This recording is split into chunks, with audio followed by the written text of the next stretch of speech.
Growing up, I always imagined myself in the worlds of my favorite stories, and one of my favorite worlds to visit was the cozy, close-knit March family, so I thought a warm summer day was perfect for spending like Amy March.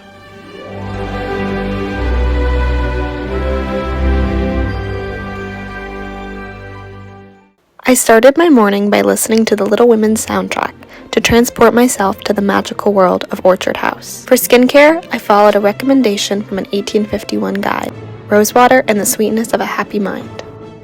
The guidebook reminds the ambitious woman to never forget that without a fine head of hair, no woman can be beautiful.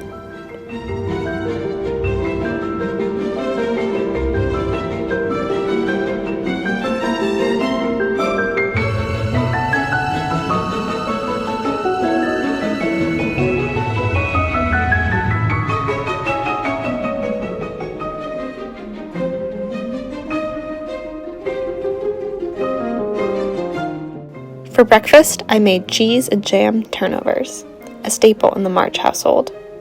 I sadly do not have a personal cook, so I had to labor over these myself.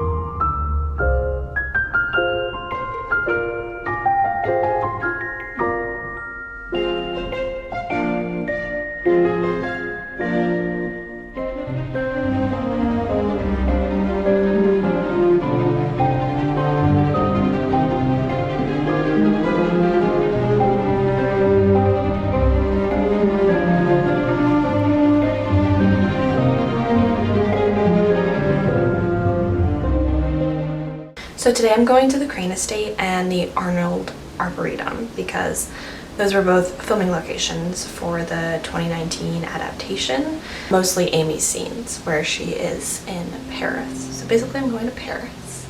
My plan is to paint at the Crane Estate. That's always been a dream of mine, is to paint on the grounds of a historic house.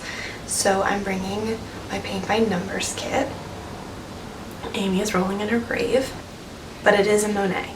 So I was thinking about women painters because I was reading about Abigail Alcott, the sister that Amy March is based on, and she was fairly successful in her time. There wasn't a huge career for women painters, but I was thinking about how female painters started getting more professional in the March family time period, which is interesting that Amy fits right into that kind of moment. As the rise of the new woman, the kind of 19th century feminist movement, the new woman was coming about, and the opportunities that were afforded women when these technological transformations and modernizations liberated women from the burden of domestic labor that was so manual for so long.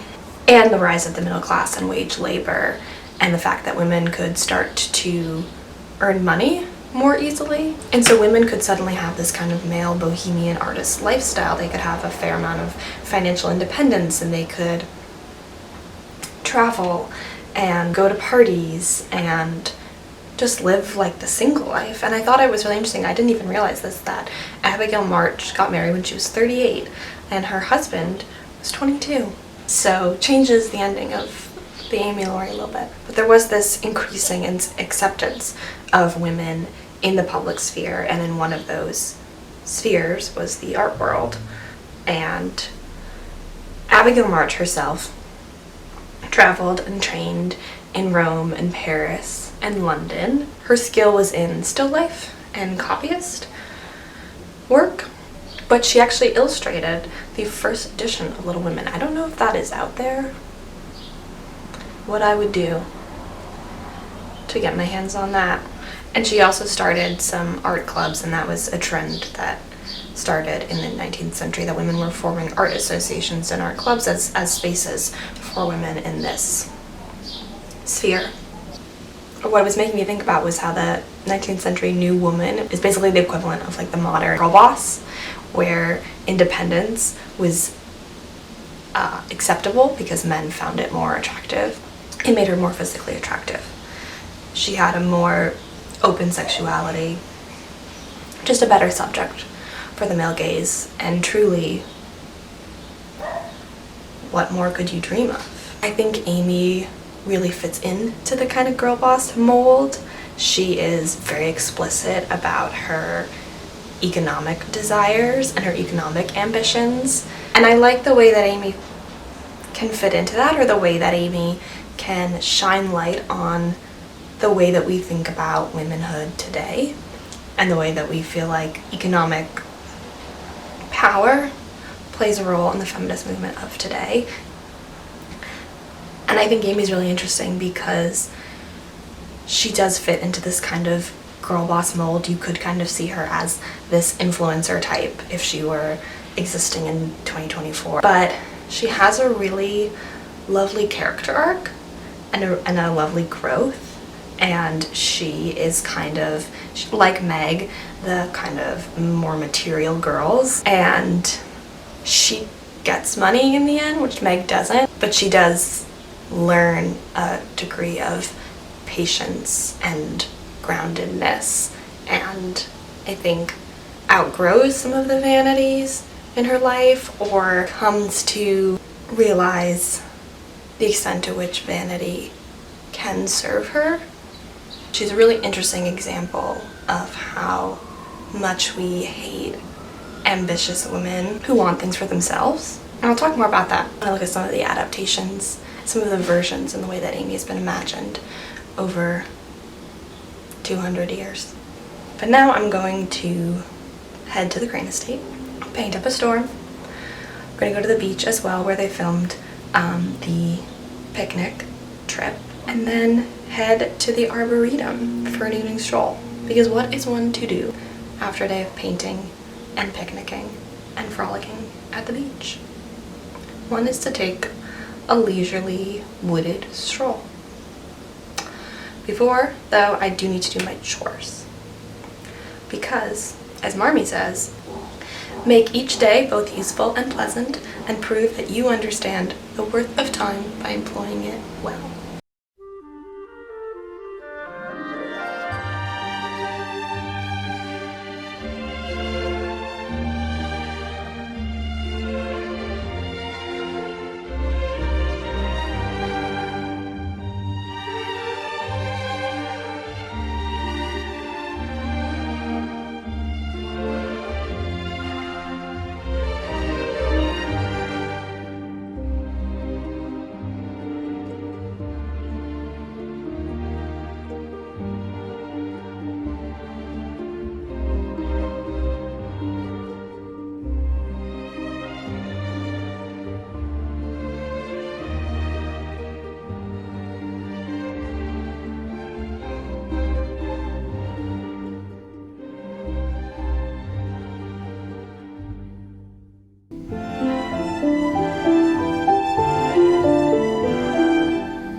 Little Women has been adapted a lot. Proper to use good words and improve your vocabulary. Aren't we elegant? You're going to have a lovely nose someday, Amy. Yes, I know. Must I go to school? I'm so degraded. I can hardly hold my head up. I owe at least a dozen limes. Talent isn't genius, and no amount of energy can make it so. I want to be great or nothing, and I will not be some commonplace dauber, and I don't intend to try anymore. There have been miniseries, ballets, anime, but it wasn't until the most recent 2019 adaptation that I think a lot of us Amy stans felt like there was justice for Amy. And I think it's interesting because the adaptations are all very different. There are adaptations where Beth is younger, where Beth doesn't die, but Amy is always blonde and always a brat. And it seems like that is a lot of people's biggest takeaway about her character. Like, she is the spoiled, mean, popular blonde girl younger sister. The 2019 adaptation really took Amy seriously and treated her as sympathetically and as much an aspect of girlhood as the rest of her sisters. And growing up, I always loved Amy because she was different from the other heroines that I was used to seeing. A lot of them were like Jo, they were awkward, they were super introverted, but also really outspoken and really adventurous and tempestuous. And I loved these characters, but Amy always felt a little special and a little unusual because she, like Jo, had pride and ambition, but she wanted the popularity that comes with success. And I really related to that, and that really spoke to me. Popular girls, or girls who want attention, are so demonized in media, and wallflower types are really favored. I always think about I think the best example of this is in High School Musical, where Sharpay is just a girl who wants to be the lead in a show and hear the applause, and Gabriella is insecure about everything in her life, and Gabriella is the love interest and Sharpay is the absolute villain. But this is true in a lot of, especially teen content. A lot of mean, popular blonde girls who at their very core have a lot of self-confidence and a lot of high self-esteem and often really want power and really abuse it and do heinous things. I'm not going to defend Alison DeLaurentis, but confidence and self-esteem in young women often only show up in these characters who are also really cruel and really vile. And the romantic female lead always has to be really self-deprecating and really insecure and unsure of herself, and that confidence either shows up in like a really maniacal, self-obsessed blonde bully, or a really like unhinged, offbeat best friend who usually doesn't have a romantic arc. And Amy has some of those key elements of a popular girl. She is blonde and competitive and ambitious and very interested in money, but she's also thoughtful and subversive and dynamic and cares for others. She's not entirely self-interested, but she is trying to protect herself. And so I think the four March sisters embody very specific qualities or very specific aspects of womanhood that Louisa May Alcott was reckoning. I think it was Greta Gerwig who said that Alcott considered each of the four sisters to be an aspect of herself, and I really agree with that. Or I really think that they are best understood as a set, because two things can often be true at once, and I think we really don't like two things to be true in women. We really like binaries with gender and within gender as well.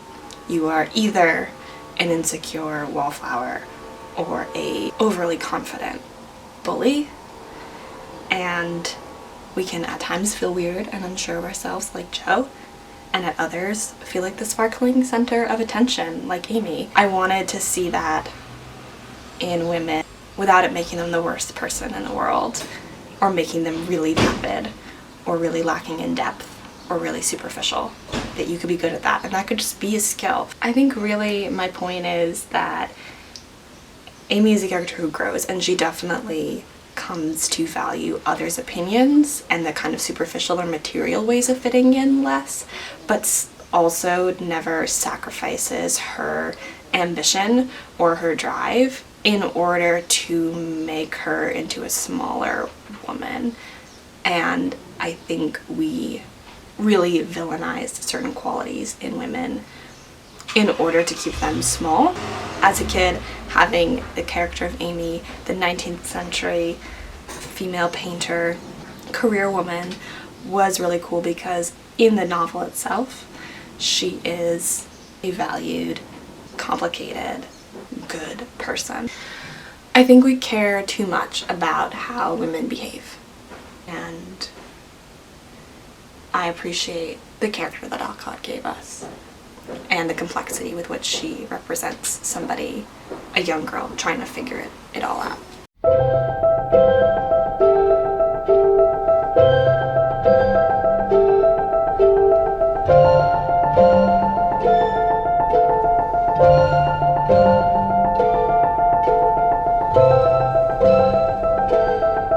My evening ended with a leisurely stroll in the Arnold Arboretum.